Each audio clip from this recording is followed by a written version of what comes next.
Hey everyone, welcome back to Secret Sonics. This is Mix Notes number 3. Today, I thought I'd chat about building trust through communication.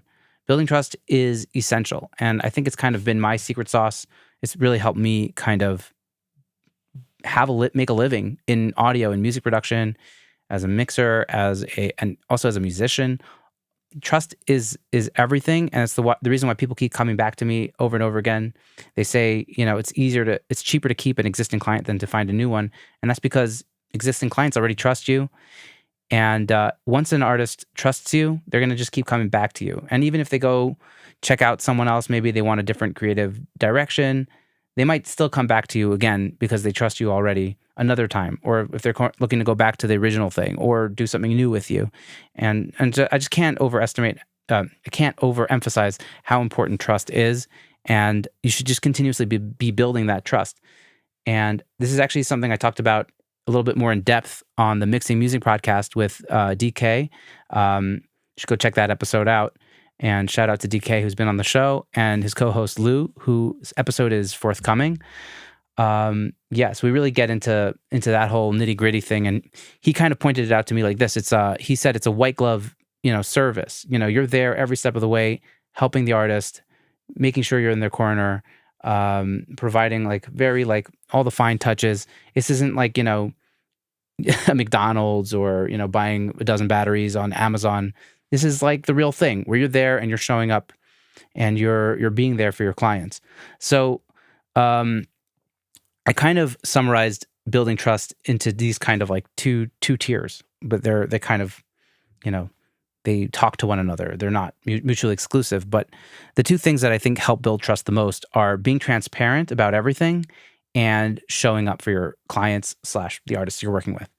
In terms of being transparent, that means like being upfront about costs, timelines, what your strengths are. I always try to tell people like, hey, this is what I can do with you, and this is where we're going to have other people come in and join us on the team, because I'm not a mastering engineer. So let's bring in our mastering engineer, and let's and maybe somebody else will edit vocals because it'll be cheaper and will be just as good, if not better. Or maybe I'm not a good enough guitarist to work on this song. If you're looking for those kinds of solos, let's find a session musician to come in and do that part, or let's hire a real drummer for this particular one. So just being upfront about all those things, being transparent, super, super important. And like, I'm super transparent and upfront also on the phone. The first phone call I have with an artist, if they're thinking about working with me, I tell them about how I work, what to expect, what it's like. And then I usually invite them into the studio to show them, hey, this is how I work. This is my setup. This is some of the music I've worked on. And they say, oh, wow, this sounds really good. This is cool. And you're nice. And this is inviting, and all these things. All these things are super important, and they all revolve around being transparent. And then once they're, in my orbit and I'm working with them, I make sure to always show up. And showing up is showing them that the music is as important to me as it is to them. And so, you're giving the artist and the music the respect they feel it deserves. And that is really like, that's how you double down on your relationship with the artist that you're working with. And that happens by being diligent, always trying to improve the song, continuing to be transparent about those things, right? All this I did this mix, and then like a day later I was thinking about it, maybe the kick needs to be a little bit punchier. Go in, you fix the kick, you send a message like, hey, I've been thinking about the mix I sent you yesterday. I think the kick could be a bit punchier. How do you like this? Just always being upfront and transparent about those moves while you're showing up for them. And so that's really like kind of like the secret is like, you're there every step of the way, showing them how it's happening and how involved you are and how invested you are. And if you're doing those kinds of things with the artists you're working with, they're going to continue to trust you and hire you again and again and again. And so, yeah, building trust, it's everything. And it comes from being dedicated to the work you do and showing that to the artists that you're working with. So anyways, I hope you guys enjoyed this little mix notes about trust and communication.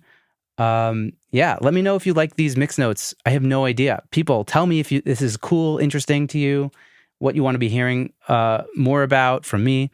I'm kind of new to making kind of solo casty content, and I'm figuring it out. It's easier for me to kind of do the interview and kind of get into everything through what the other person is saying and being inspired.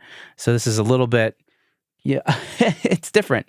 It's easier than, taking the time to do the interviews and getting all the edits together and getting everything proper. It's faster, but it's also harder because it's like, hey, what do I talk about now? What do people want to hear from me even? But I figured this is cool. I don't know. Let me know if you like it. I want to hear from you. You can always shoot me a message on Instagram, either at the Secret Sonics page or at Ben Wallach Music. Or you could email me at ben@benwallach.com if you have anything to say, anything constructive, criticism, feedback, anything. I'm here. I'd love to hear about it. And if you made it this far into this episode, please leave me a review on Apple Podcasts, a rating, all that stuff, or subscribe if you're watching this on YouTube. I know not all the podcast episodes are on YouTube, and because I really want people to listen to them on the podcast streaming apps, but I'm also figuring out YouTube and seeing what works, what sticks. It's a whole new world, and have to explore things and put things out there because otherwise, you don't reach as many people necessarily. And I think that Secret Sonics can have a bigger impact than it is already having, and it is having an impact. But like I know it could do more. So, anyways, please let me know what you think of this. Love to hear from you. And until next time, next week we'll have another episode with another interview. It'll be great. For the regular Secret Sonic stuff. Until then, take care and hope all is well.